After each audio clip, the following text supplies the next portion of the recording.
በስመ አብ ወወልድ ወመንፈስ ቅዱስ አሐዱ አምላክ ክርስቶስ ተንሥአ እሙታን በዐቢይ ኃይል ወሥልጣን ክርስቶስ ተንሥአ እሙታን በዐቢይ ኃይል ወሥልጣን አሰሮ ለሰይጣን አግዓዞ ለአዳም ሰላም ለኮነ ፍስሐ ወሰላም።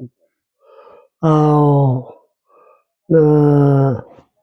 መድኃኒታችን ኢየሱስ ክርስቶስ በሞቱ ሞትን አሸንፎ በትንሣኤው መቃብርን ድል ነስቶ ኃያል ሕያው ሆኖ ከተነሳ በኋላ ሰላምን በማረጋገጥ ከአንዴም ሁለቴም ሦስቴም ለደቀ መዛሙርቱ እየተገለጠ ሰላም ለእናንተ ይሁን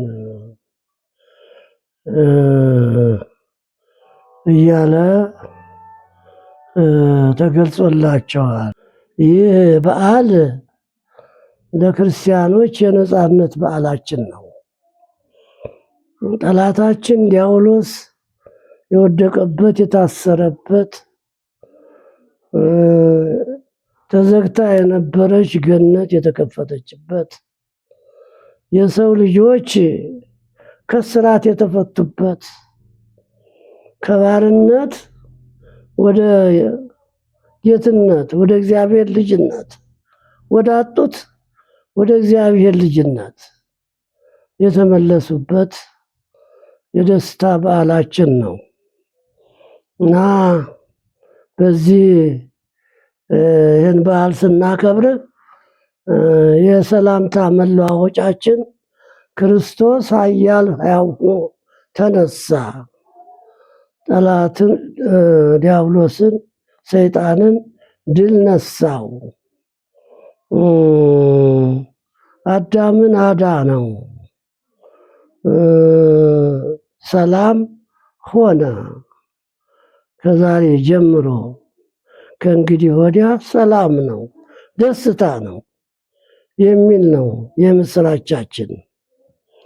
የምስራች ቃሉ ይሄ ነው እና ይህንን ምክንያት በማድረግ በአሜሪካ ደብረ ጽዮን ቅድስት ማርያም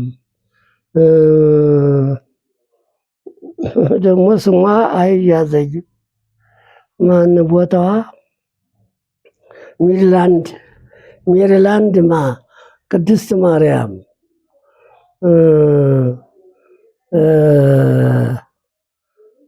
ሊቀ ኅሩያን ቀሲስ ከፈለኝ ወልደ ጊዮርጊስ የተባሉት ካህን ከነ ልጆቻቸው ብዙ ትሩፋት ይሰሩበታል። ወደ ኢትዮጵያ እየላኩ ከሆነ ጀምሮ እና ለነዳያን መግደፊያ ለካህናት መግደፊያ ይልካሉ በየዓመቱ። አሁን ዘንድሮ ደግሞ ከአንድ መንፈሳዊ ልጃቸው ወልደ ሩፋኤል ባለቤቱ አጸደ ማርያም ልጆቹ አምሃ ጽዮን ወልደ ዳዊት ኃይለ ጽዮን ይባላሉ። እነዚህ በጸሎታ ለማርያም በቤተክርስቲያናችን ስማቸው እንዲጠራ እኛም ጠይቀን ስማቸውን ሰጥተውናል። የሊቀ ኅሩያን ስማቸው ሊቀ ኅሩያን ቀሲስ ከፈለኝ የሚባል ሲሆን የክርስትና ስማቸው አስራተ ማርያም ነው። የባለቤታቸው እህተ ማርያም ነው። የሴት ልጃቸው ትልቋ ትርሲተ ክርስቶስ ነው። የዲያቆን ኢዮስያስ የወንዱ ልጃቸው ጥሩ ቀዳሽ ነው። ገና በሕፃንነቱ ቤተክርስቲያንን ሲያገለግል ያደገ ልጅ ነው። ከድምፅ ጋራ ከሙያ ጋራ እጅግ በጣም ደስ የሚል ልጅ ነው። የእሱ ደግሞ ወልደ መንፈስ ቅዱስ ነው።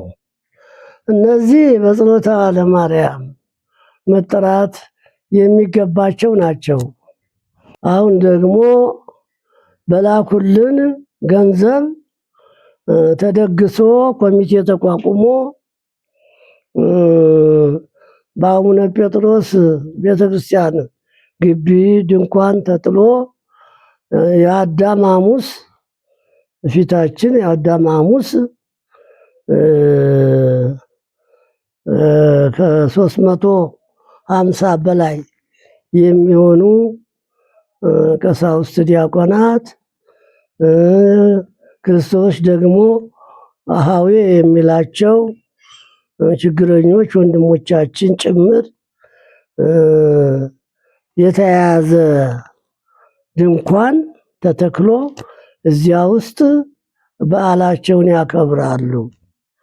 እነዚህ ቅዱሳን ሰዎች ያዘጋጁላቸውን እየተመገቡ እግዚአብሔርን የሚያመሰግኑበት ቀን ነው።